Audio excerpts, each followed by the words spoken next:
Pertama, setiap tahun ada sekitar 2,9 juta penduduk usia kerja baru, anak muda yang masuk ke pasar kerja.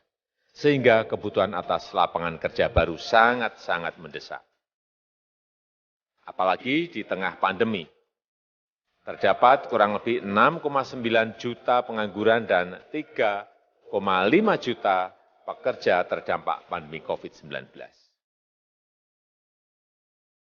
Dan sebanyak 87% dari total penduduk bekerja memiliki tingkat pendidikan setingkat SMA ke bawah, di mana 39% berpendidikan sekolah dasar.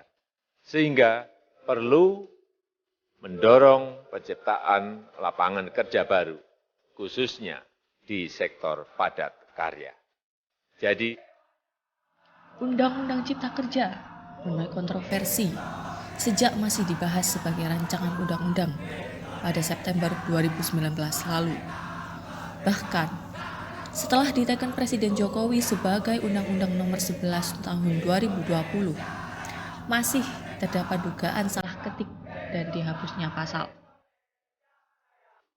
Untuk dalam forum rapat paripurna bisa disepakati.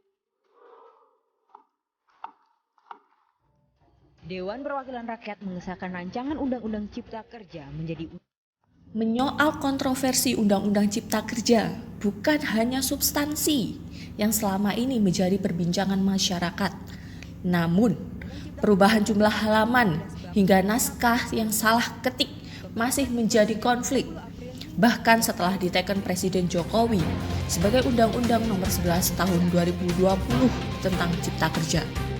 Pratikno, Menteri Sekretaris Negara menjelaskan perubahan jumlah halaman itu lantaran dilakukannya formatting dan pengecekan teknis oleh Kementerian Sekretariat Negara. Proses itu menurut dia memang harus dilewati sebelum sebuah undang-undang disampaikan ke Presiden dan diundangkan. Meski demikian, masih ditemui kesalahan ketik dalam undang-undang tersebut.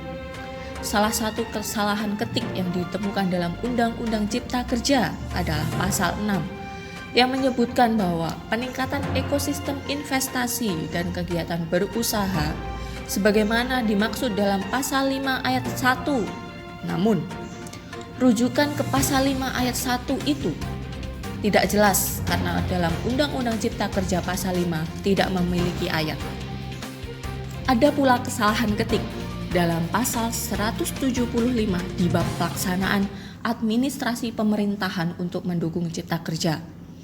Pasal 175 angka 6 itu mengubah pasal 53 Undang-Undang Administrasi Pemerintahan Nomor 30 Tahun 2014. Pasal 53 itu terdiri atas 5 ayat yang mengatur soal syarat sah keputusan pemerintahan.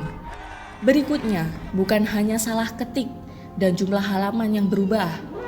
Dalam Undang-Undang Cipta Kerja setebal 812 halaman yang diserahkan DPR ke Istana, ketentuan itu tertuang dalam pasal 40 angka 7 yang mengubah ketentuan pasal 46 Undang-Undang Minyak dan Gas Bumi. Namun, pasal itu tidak ada dalam Undang-Undang Cipta Kerja terbaru versi 1187 halaman yang diserahkan pemerintah ke Ormas seperti MUI, NU, dan Muhammadiyah. Setelah ini, kontroversi apa lagi yang akan dituai oleh Undang-Undang Cipta Kerja?